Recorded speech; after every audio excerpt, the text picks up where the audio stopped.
This is Dr. Lou Sella, sport and performance psychologist, and we're going to talk about how the triple team sets up the triple option in 2024.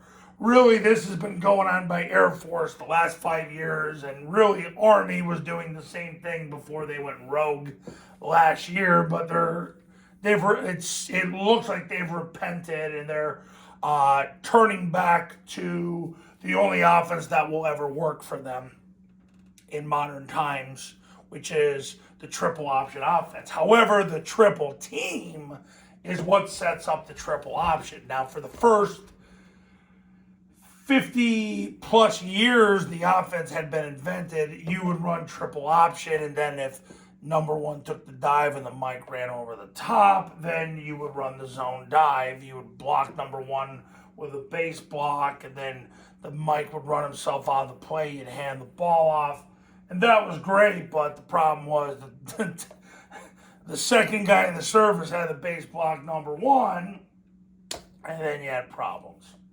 Because even with a moving target, you have a military kid trying to block an FBS kid. So what ended up occurring in 2017, Todd Spencer was the offensive line coach at Army. He, and with the assistance of Brent Davis, Mike Vitti, Jeffrey Munkin, they came up with the triple team, which utilizes overwhelming force to force this player to have to help and take the dive. So that's what's transpired. Now, the triple team sets up the triple option. We're going to slow this down right now for my 8-man clients, 9-man clients, 11-man clients right now. So, just for point of reference, this is the guy that is going to post if there's a player head up on him. So he's going to take 2 steps up the field. He'll get his nose in the V of the neck of that player and slam his hands through the sternum of that player while taking 4-inch northbound steps. If the player's shaded on him, he'll simply zone step with his first step, and then his second step, he'll get even. He's always trying to make a 3 technique, a 2 technique by the second step, and a 2-eye, a 2 technique by the second step. He wants tight hands because he wants to allow this player and this player to get into the block so you get a true triple team. Because you would prefer that instead of having they can't get into the block, so they have to block the spine of the guard who's posting to get movement on that player. So the guard's the post player. In 11-man ball, this is the tackle. In 8 and 9-man, that's the end, and he's the lead player. He's working to get his left knee through the crotch of the 2 tech, his left hand to the stomach, and 4-inch northbound steps from there.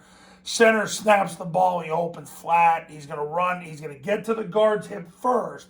Then he's going to put his right knee in the crotch of the 2 technique, right hand to the stomach, 4-inch northbound steps from there. Now, in 11-man ball, this is the backside guard. 8 and 9-man ball, that's the backside end.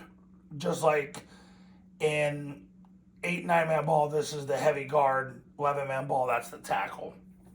But the backside player next to the center is going to open flat, and he is going to run behind the center and block his spine. Once he gets his right knee through the center, he's going to turn up the field, and he's going to get his right hand to the spine of the center, right knee to the crotch, right hand to the spine, and 4-inch northbound steps from there. The whole reason why you do that is to prevent the run through. The whole reason. So he is sprinting and blocking the spine. And you can watch a lot of videos on scoop blocking from other ham and eggers that are out there.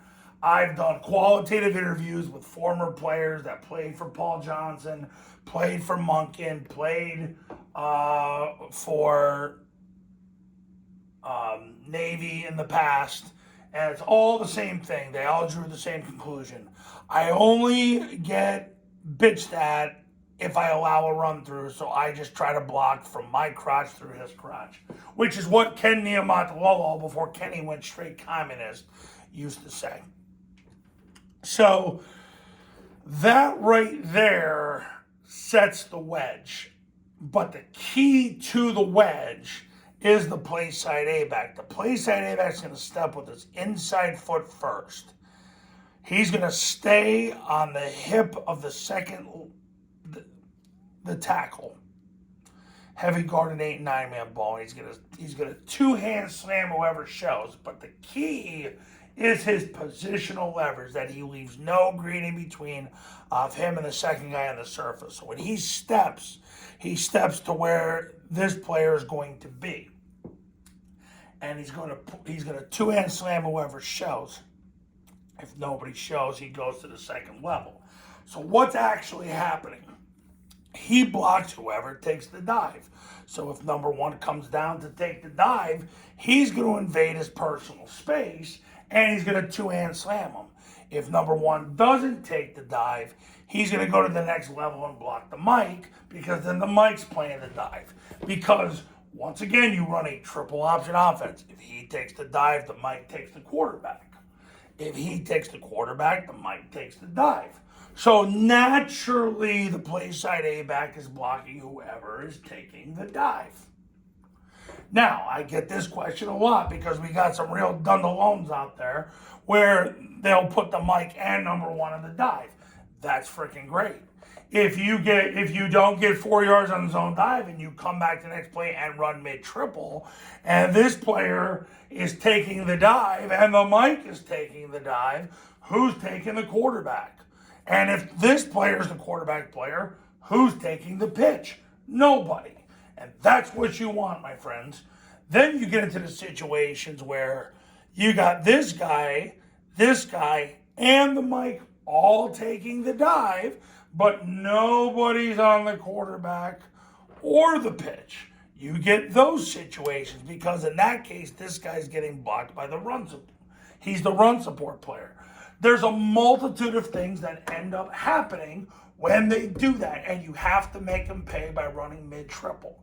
Mid-triple is what you do when you don't get 4 yards on zone dive, and number one is taking the B-back. Because if they put all these people on the dive, who's taking the quarterback? And depending on how they align, a lot of times you'll have a 2-on-none on the perimeter. Trust the freaking process. This guy right here, his job is to just get up the field. If you watch Air Force anymore, he steps with his inside foot, gets up the field, then he worries about anchoring down with his right knee, right hand, and 4-inch eastbound steps. He's got to get past this guy. It's at the point anymore where you almost want to overrun him and then come back to him. Because if he runs up the field, how's he going to make the tackle? He ain't Jesus, or he doesn't have Inspector Gadget arms. So let him run up the field. Change the line of scrimmage by getting up the field. I've always said heels past the heels of the D-gap player. Heck, if you run past him, at this point you're almost better off because let him run up the field. Now, the quarterback, he takes the snap, he jumps play side. He doesn't need a big jump, just about a 6-inch jump. Sticks the ball out. The B-back sprints through the ball, sprints through the tackle. Sprints through the end zone. Quarterback then accelerates after that. So that's the triple team. A 3-on-1. How could you lose? Now, I get the question, well, what happens if there's nobody on the guard? Well, then you're going to end up tripling the backer. And then I get the question, well, what if the backer runs over the top? Well, then you're going to end up on the third level. I get the question, well, what about the nose? Well, it doesn't matter because the center's job is not to block the zero. The center's job is to wedge with the guard. The backside guard blocks the spine of the center so this guy can't lag technique behind. If he goes front side, it's the center's job just to get there anyway. Could he slant hard enough and possibly get into the wedge? It could happen, but to impact the play, as long as everybody's hip to hip and nobody leaves any green in between, he's not going to impact the play. I get that question all the time. I get sick of the question of, Well, what about on the backside? Well, if he blocks the spine, where's he going to do? Pop through? And if he does, the ball's going there anyway. So get over it. Those of you who are trying to like play the gotcha game, and I've had enough communists try to do that over the years. That's what you do. The backside guard blocks the spine of the center, which is so he can't lag technique. If he goes front side and the center's that slow, hey, he's just running flat to get to the hip of the guard, so he joins in on the wedge. So where's he going to go? Is he going to end up all the way out here? No. No. So that is what you do when he's uncovered. Now, I get this question a lot. What happens when they put guys in the way so they can't triple team? That's going to happen. Oh, I got you. Oh, I got you there, triple option guy. No, you don't there, Lippy. Because what ends up happening is now you center down blocks the shade, Hill down block the 4-eye, and the ball's going to cut off that block anyway. But you got to understand people who do that are sacrificing so much, because if you cancel the inside gaps, you make yourself vulnerable to toss because you don't have all the time a second level scraper. You get whooped on the perimeter. And there's more yards to be gained on the perimeter because there's more space. So that's fine if they do that.